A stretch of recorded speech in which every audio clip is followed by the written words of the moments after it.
Okay. Hi, everybody. Good day. Good day, whatever time of day it is when you're watching this. Right. So Aaron and I wanted to have a little conversation about discipleship. Before all of this broke, by this I mean Rona, we were all scheduled to do men's breakfast, and Aaron was going to do a devotion on discipleship. And I was really looking forward to it, and so I said, well, why don't we talk about it a little bit and give the guys maybe a taste of what to look forward to in that conversation. And so that's all this is. It's a preview of coming attractions. Right. We're going to talk a little discipleship maybe for the next couple of minutes, and hopefully get some of those guys excited about coming back, not only for bacon greased pancakes, but a little talk about discipleship in the Word. So Aaron, why don't you tell me a little bit, as you were working on the devotion, what are some of the things that you felt like you learned or maybe had reaffirmed in your thinking on discipleship? The first thing is, and I'm talking with Corey, we said just the timing of this is perfect. Jeff just gets done talking about Matthew 28 and the Great Commission, and it was just really, as I was diving into it, some words that really struck me was that word, go and make disciples. And it's like, what exactly is a disciple? Because we think, oh, we need to go and convert people, we need to go and teach up people. So what is it exactly? And as I was just going through the dictionary of disciple, you get student, follower, a model of. And so then you're like, okay, what am I studying? Who am I studying? Who am I following? What am I modeling? And the answer is, of course, Jesus. And I just thought that was, if you really stop and think, go and make a follower, a student of Jesus, that's a pretty awesome and powerful responsibility. Sure. So what would you say to somebody who felt like okay, they've been in church all their lives, they would call themselves a Christian, but nobody's really ever referred to them as a disciple? Are we talking about something other than a Christian? Are we talking like a super Christian? Yeah, it's the question of, what are we talking about? And it's my belief, and you can give your take, that you're either a Christian or you're not. And if you're a Christian, you are following because you understand what the gospel means to you and how that has impacted your life. And it means I want to do this because of what Jesus did for me. Mm-hmm. Yeah. So, because you asked me this the other day. You were reading that book on discipleship, and I thought you had an interesting question, because I don't remember what the author said, but it raised like a flag in your head of and he seemed to be distinguishing. He was distinguishing a Christian and a, quote, true disciple.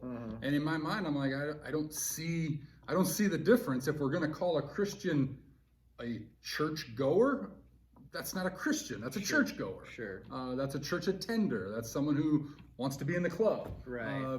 A Christian is a little Jesus. Yeah. Right. It's a follower of. It's a modeler of. Right. So if there are distinctions to be made, I think we landed on the same page here.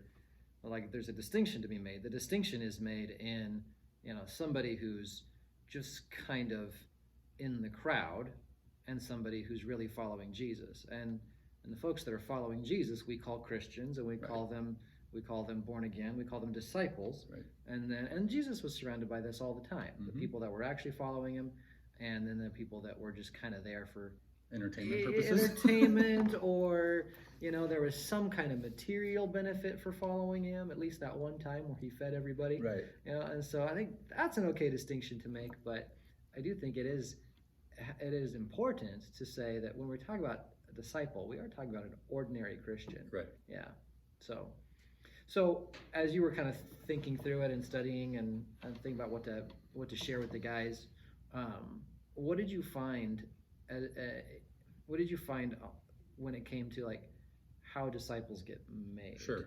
Now, as I was doing different books that I was looking at, I came across this commentary that emphasized the ongoing pattern of discipleship. It's not a one-time thing and then you're done. And it said, our goal in discipleship is not a destination, as if we could run people through a program that spits out fully mature Christians in the end. Rather, discipleship is about providing a means by which we begin to shepherd people in the direction of maturity. And I just thought that maybe gets a little wordy, but if you really stop thinking about it, this isn't just a, hey, I went to the altar one Sunday and now I'm a disciple. Well, there's some work to be done, not for salvation, but to learn, to be a student of.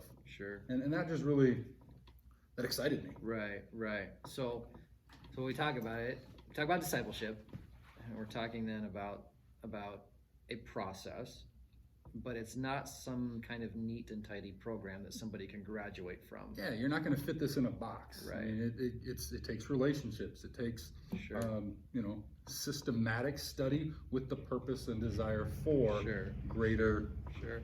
And it's Doug. And Doug's here. Doug, say hi. We're recording, but it's okay. Come on in. We're having a conversation. Hey, right there. We're being all casual. Well, I should have dressed down then.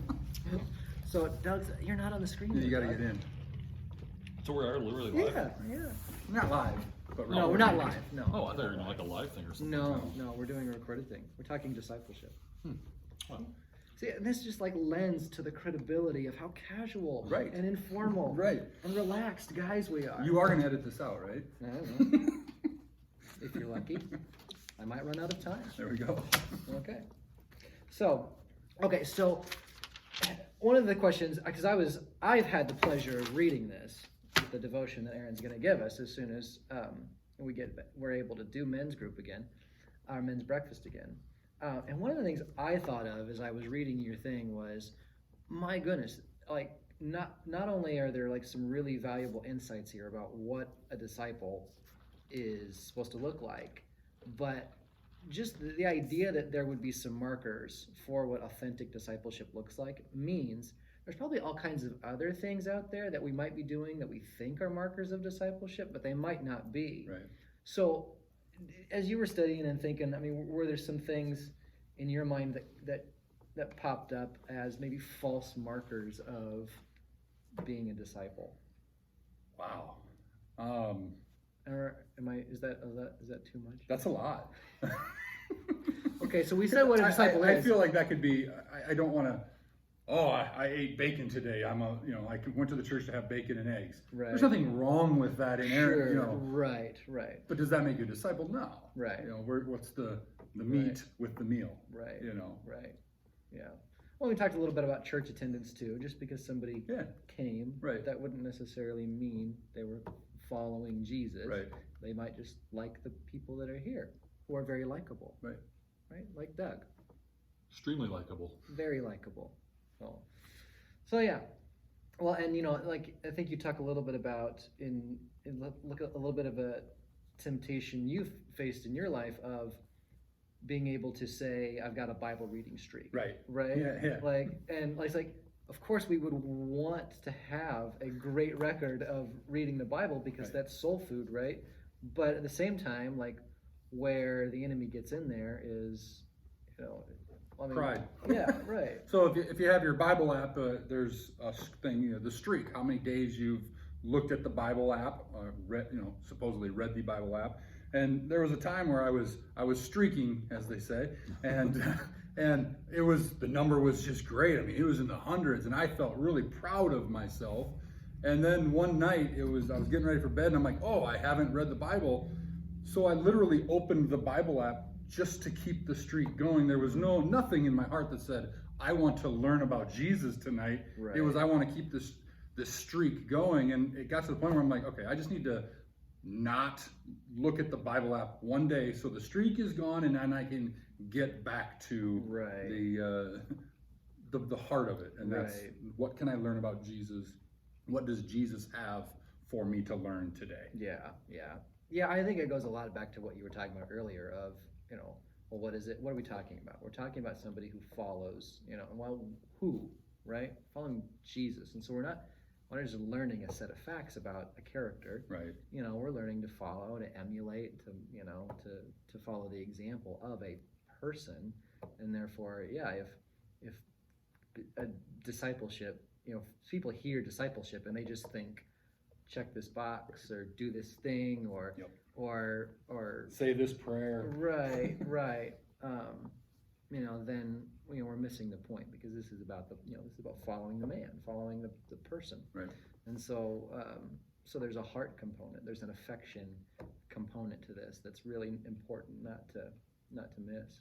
So, but I'm excited about hearing the whole thing. I know I've read it, but it's not the same as hearing it talked through and talking it out with other guys. And I think, how many men's breakfasts have I been to? 3 now? 3, yeah. 3 in my or time 4, here, and yeah. they've all been just dynamite, amazing testimonies and good teaching and fellowship. And so I'm very eager to resume that again. So, any final words of insight or anything to encourage anybody that watches?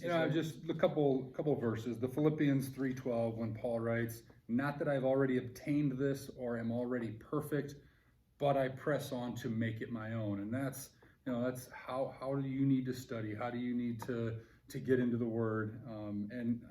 He's not already obtained it. He's not perfect in this, and we're not going to be perfect in this as we try to develop this discipleship. I even hate to say the word program, but Sure. Mentality, or this discipleship culture at Discovery Church. I mean, that to me, that's exciting, because we're going to imperfectly execute this, Sure. and yet we're going to be learning. And so I'm just excited about what's to come. Yeah, me too. Well, I think we should give Doug the last word. Not having any idea what was going on I should here. confess, I really thrive on making people feel uncomfortable. So that's just me doing You should read Philippians 1:27 right there. should I You read should. it? That should be your last word. That should be the last word. Oh, in the ESV. Yes, I know. I'm going crazy. What's up with there and here? Is it just right here, the quotes? It's I the don't whole remember thing. this being in the That's the Bible. whole thing. Okay. Okay. Let your manner of life be worthy of the gospel of Christ. Right. Oh, amen. Amen is right. Cool. Yeah, all right. So, pray for God to hasten the day where we get together again. So, we'll see you guys later.